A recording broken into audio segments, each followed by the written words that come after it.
नमस्कार दोस्तों, मैं हूं आपका दोस्त यश। इस पर्टिकुलर वीडियो में दोस्तों हम कॉग्निजेंट के प्रीवियस ईयर क्वेश्चंस देखने वाले हैं जो कि वन वर्ड सब्स्टिट्यूशन टॉपिक पर पूछे गए हैं। भाई अगर आपने ये वीडियो लास्ट तक देख ली तो कॉग्निजेंट में कितने भी क्वेश्चन आ जाए वन वर्ड सब्स्टिट्यूशन पे आप सारे के सारे सही करके आओगे, ये आपके यस सर का प्रॉमिस है। भाई स्टार्ट करते हैं। देखिए वन वर्ड सब्स्टिट्यूशन में क्या होता है भाई, choose the option which can be substituted for the given word and phrase. आपको एक वर्ड दिया रहेगा, सेंटेंस दिया रहेगा, बेसिकली फ्रेज दी रहेगी।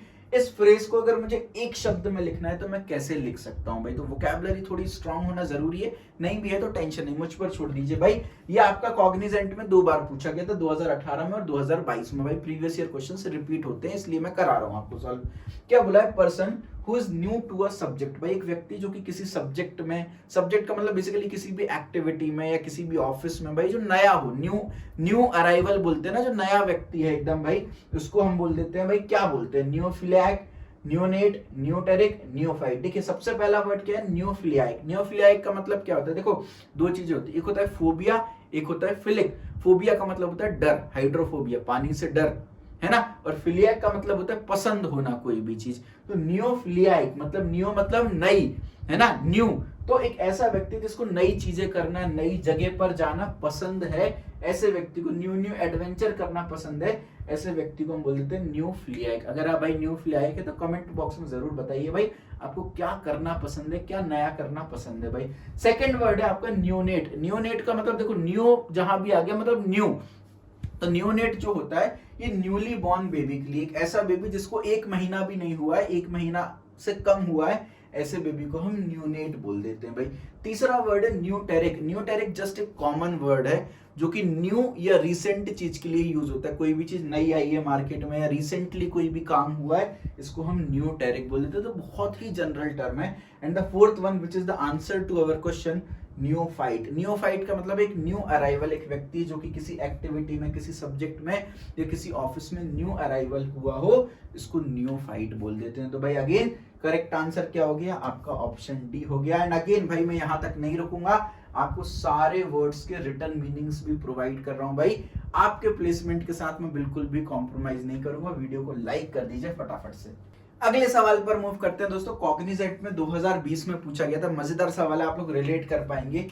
Detailed plan of the journey. भाई आप डिसाइड करते हो कि भाई हम लोग गोवा जा रहे हैं, गोवा जाने के बाद आप प्लान आउट करते हो गोवा में कहाँ जाएंगे, कहाँ रुकेंगे, कैसा करेंगे, क्या करेंगे। तो इन सब चीजों को क्या बोलते हैं भाई। जो डिटेल्ड प्लान होता है उसको एक शब्द में अगर बोलना है तो हम क्या बोलेंगे भाई।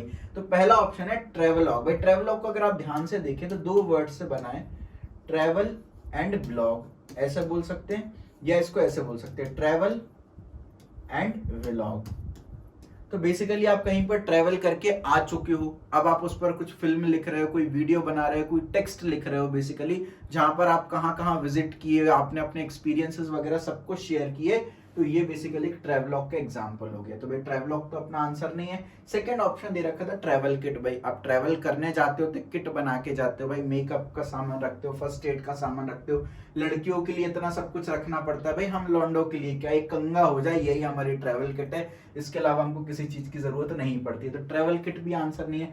तीसरा ऑप्शन है आइटिनियरी। भाई आइटिनियरी में ये आर जो है वो साइलेंट रहता है, इसको आइटिनियरी बुलाते हैं। देखिए आइटिनियरी में हम क्या करते हैं भाई, ट्रिप आइटिनियरी, ट्रेवल आइटिनियरी में हम क्या करते हैं, फॉर एग्जांपल 5 दिन की ट्रेवल है तो हम इसको 4-5 पार्ट में डिवाइड करेंगे भाई। यहाँ पर डेज लिखेंगे, पहला दिन, दूसरा दिन, तीसरा दिन, चौथा दिन, 5वां दिन। यहाँ पर लिखेंगे भाई पहले दिन में हमको जाना कहाँ है, क्या हमारी डेस्टिनेशन रहेगी, कहाँ पर हम खाएंगे, कहाँ पर हम ठहरने की व्यवस्था करेंगे रात में, और ट्रांसपोर्टेशन का क्या मोड हम फॉलो करेंगे। तो इस तरीके से हम पूरे 5 दिन की एक आइटिनरी बनाते हैं, अपनी ट्रिप को इस तरीके से हम प्लान आउट करते हैं। चौथा ऑप्शन जो है दैट इज शेड्यूल बेसिकली। तो आइटिनरी नहीं, फोर्थ ऑप्शन है शेड्यूल। तो शेड्यूल में आप बिल्कुल ही डिटेल में लिख देते हो कि भाई सुबह 11 बजे क्या करेंगे, 12 बजे क्या करेंगे, 1 बजे क्या करेंगे, 2 बजे क्या करेंगे। तो मेरे ख्याल से भाई आप लोग यार कभी भी आपने इस तरह की ट्रिप नहीं प्लान की होगी जहां पर 1-1 घंटे का पूरा आप हिसाब रखते हो। आप बेसिकली डे बाय डे हिसाब रखते हो कि पहले दिन यहाँ जाना है, दूसरे दिन यहाँ जाना है, तीसरे दिन यहाँ जाना है, चौथे दिन यहाँ जाना है। तो बहुत लोगों को कंफ्यूजन हुआ था, शेड्यूल करेक्ट आंसर नहीं है। करेक्ट आंसर इसका आइटिनरी है भाई। मोटे तौर पर प्लानिंग करने को हम आइटिनरी बोल देते हैं। प्रिंटेड सॉल्यूशन आपके सामने, एक एक वर्ड का डिटेल्ड मीनिंग मैंने लिख रखा है, तो एक बार इसको रीड अलोंग जरूर से कर लीजिएगा भाई। एंड अगेन आपको मेरा एफर्ट पसंद आ रहा हो भाई, लग रहा है कि मैं आपका सब्सक्रिप्शन डिजर्व करता हूँ, लग रहा है कि इस पीपीटी पर मेहनत की गई है, तो प्लीज सब्सक्राइब करके बेल आइकन प्रेस कर दीजिए, बिकॉज आगे बहुत इंपॉर्टेंट वीडियोस आपके लिए देखने को मिलेगी। कंप्लीट प्लेसमेंट प्रिपरेशन आपकी यहाँ पर हो जाने वाली है। भाई अगले क्वेश्चन पर मूव करते हैं।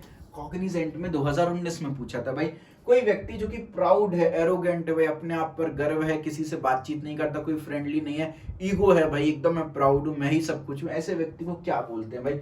4 ऑप्शन दे रखे हैं, hypocrite, impertinent, hottie and elated. भाई एक एक करके देखते हैं। देखिए हिपोक्राइट का मतलब क्या होता है? बाहर से कुछ और है, अंदर से कुछ और है भाई। बाहर से हमने मुखोटा पहन रखा है, सबके साथ अच्छे से बिहेव कर रहे हैं भाई, अंदर से लगता है कि भाई मार दे। बेस्ट एग्जांपल हिपोक्राइट का भाई हमारे पॉलिटिशियंस, बाहर से लगता है लोगों की सेवा कर रहे हैं भाई, अंदर से अपनी जेब भर रहे हैं। एक और एग्जांपल भाई, आपके घर में जो रिश्तेदार आते हैं, आप उनकी सेवा करते हो भाई, खूब खुश होकर करते हो, अंदर ही अंदर मन में लगता है कि भाई कब जाएं ये, जान छूटे भाई, है ना? तो ये हिपोक्राइट का एग्जाम्पल हो गया। Next is impertinent. इम्पर्टिनेंट का मतलब रूड पर्सन, जो किसी से भी अच्छे से बिहेव नहीं करता, किसी के साथ भी अच्छे से बात नहीं करता, हमेशा चिल्लाता रहता है, वो इम्पर्टिनेंट हो गया। तीसरा जो हमारा करेक्ट आंसर है वो है हॉटी। हॉटी व्यक्ति का मतलब क्या होता है? कैसा व्यक्ति भाई? बहुत ज्यादा ईगो है, बहुत ज्यादा प्राउड है यार अपने ऊपर, और वो फ्रेंडली नहीं है, किसी को भाव नहीं देता, किसी से बात नहीं करता, तो हॉटी। आप इसको कैसे याद रखते हो? हॉटी मतलब एक हॉट लड़की। जो हॉट लड़कियां होती है उनको अलग ही ईगो रहता है, अलग ही प्राउड रहता है, तो इस तरीके से आप इसको काइंड ऑफ रिलेट कर सकते हो, याद कर सकते हो। चौथा वर्ड है इलेटेड। इलेटेड का मतलब किसी भी चीज को लेकर बहुत ज्यादा खुश हो, बहुत ज्यादा एक्साइटेड हो भाई, आसमान में हो, आज मैं ऊपर, आसमान नीचे, आज मैं आगे, जमाना है पीछे, इस टाइप की जो एकदम अल्टीमेट एक्साइटमेंट और खुशी होती है, उसको हम इलेटेड बोलते हैं। तो अगेन चारों वर्ड्स आपके सामने, करेक्ट आंसर आपका हो जाएगा हॉटी ऑप्शन से। एक बार जरूर से इसको रीड अलोंग कर लीजिएगा। चलिए अगले सवाल पर मूव करते हैं। देखिए भाई प्रीवियस ईयर क्वेश्चंस करके जाना ही पड़ेगा, कोई चॉइस नहीं है, बिकॉज पेपर रिपीट होता है। 2019 में पूछा, दोबारा 2021 में पूछ लिया गया। क्या बोल रहा है? A disease of mind causing an uncontrollable desire to steal. भाई एक व्यक्ति जो चोरी करता है, इनिशियल कुछ दिन में भाई इसलिए करता है क्योंकि भाई पैसों की कमी होती है, जरूरत होती है, इसलिए चोरी करता है, लेकिन चोरी करते करते ना उसको लत लग जाती है, और उसका ऐसा होता है कि भाई माइंड ना कंट्रोल नहीं कर पाते, एक डिसीज बीमारी बन जाती है, उसको लगता है कि भाई मुझे कुछ चीज चुरानी है भाई, बिना चोरी किए मेरा काम ही नहीं चलेगा। तो इसको इंग्लिश में एक वर्ड में क्या बोलते हैं भाई? क्या इसको सीजोफर्निया बोलते हैं? क्या इसको क्लॉस्ट्रोफोबिया बोलते हैं? क्या इसको लेप्टोमेनिया, के साइलेंट होता है, ये लेप्टोमेनिया है, या क्या इसको मेगालोमेनिया बोलते हैं? चारों वर्ड्स का एक एक करके मीनिंग देखते हैं भाई। देखिए शिजोफर्निया, भाई घबराइएगा मत ये देख करके। देखिए उसको मैं पहले रीड अलोंग करता हूँ। शिजोफर्निया का मतलब क्या होता है? एक long term mental disorder of a type involving a breakdown in the relation between thought, emotion and behaviour leading to faulty perception, inappropriate action and feeling, withdrawal from reality and personal relationships into fantasy and delusion and a sense of mental fragmentation। Basically क्या होता है? शिजोफर्निया एक long term mental disorder है जिसमें आपके thoughts कहीं और चल रहे होते हैं, इमोशन कहीं और चल रहे होते हैं, बिहेवियर आपका कुछ और हो रहा होता है भाई, आपको एकदम फॉल्टी परसेप्शन हो रहा होता है भाई, आपकी थिंकिंग अलग ही चली जाती है, रियलिटी से आप टूट जाते हो, आप इनएप्रोप्रिएट एक्शन करने लगते हो, फीलिंग्स आपकी अलग जा रही होती हैं, रियलिटी से दूर हो जाते हो, पर्सनल रिलेशनशिप से आप चले जाते हो, फैंटेसी वर्ल्ड में जाने लगते हो, एक डिल्यूजन में जाने लगते हो भाई, है ना? एक मेंटल फ्रेगमेंटेशन हो जाता है, दिमाग आपका अलग ही चला गया भाई। तो आप लोग बोलोगे सर इस तरह का तो मेरे साथ भी होता है। भाई घबराइए मत, लॉन्ग टर्म अगर ये है भाई, लंबे समय तक चलेगा, तो फिर ये एक मेंटल डिसऑर्डर है, फिर आपको डॉक्टर को दिखाने की जरूरत है। तो basically positive and negative thinking साथ में चल रही है, डिल्यूजन भाई, कुछ ही बोले जा रहे हैं, डिसऑर्गेनाइज स्पीच, खुद ही नहीं पता हम क्या बोल रहे हैं भाई, है ना? और बोलचाल कम कर दिया है, इनिशिएटिव आप नहीं ले पा रहे हैं, एकदम कई बार आलसी हो जाते हो, फ्रस्ट्रेट हो जाते हो, तो ये सब शिजोफर्निया के सिम्टम्स हैं अगर लॉन्ग टर्म तक चल रहे हैं। तो सेकंड है क्लॉस्ट्रोफोबिया। क्लॉस्ट्रोफोबिया मतलब जिसको छोटी जगह में रहने का डर रहता है, अगर उसको आप एक कमरे में, छोटे कमरे में बंद कर दोगे या लिफ्ट में बंद कर दोगे, है ना, कहीं पर भी एक छोटी जगह में रहने का जिसको डर होता है, उसको क्लॉस्ट्रोफोबिया बोल देते हैं, है ना? उसको खुली जगह चाहिए, बालकनी वगैरह चाहिए रहती है, तो ये क्लॉस्ट्रोफोबिया हो गया। थर्ड वर्ड जो हमारा आंसर भी है वो है लेप्टोमेनिया। लेप्टोमेनिया अगेन आपके मन में एक डिसीज आ गई भाई, चोरी करना है, चोरी किए बिना मैं रह ही नहीं सकता, इसको लेप्टोमेनिया बोल देते हैं। And the last one is megalomania. बहुत इंटरेस्टिंग है भाई, कई बार आपने देखा होगा भाई कोई प्रधानमंत्री है या कोई मुख्यमंत्री है, अब उसका पद छिन चुका है, पार्टी चेंज हो गई, लेकिन उस व्यक्ति का एटीट्यूड ये रहता है कि अभी भी अपन मुख्यमंत्री हैं, है ना? तो वो जो पावर उसको मिली, उस पावर को एक्सरसाइज करके इतना ऑब्सेस्ड हो गया भाई। इस आदमी को देखो भाई, अब इसकी कोई औकात नहीं बची, एक समय ये किंग था, लेकिन अभी भी ये अपने नजर में किंग ही दिखता है भाई। है ये बिल्ली, लेकिन इसको अपनी नजर में शेर दिख रहा है भाई, अच्छी बात है, आप अपनी नजर में शेर बनो, लेकिन एकदम ऑब्सेस नहीं हो जाना भाई। आपको पावर मिली है, पावर का यूज करो, लेकिन उस पावर को गिव अवे करना भी आना चाहिए, एकदम ऑब्सेस नहीं हो जाना। अगर आप ऑब्सेस्ड हो गए हो तो आप मेगालोमेनिया का परफेक्ट एग्जाम्पल बन चुके हो।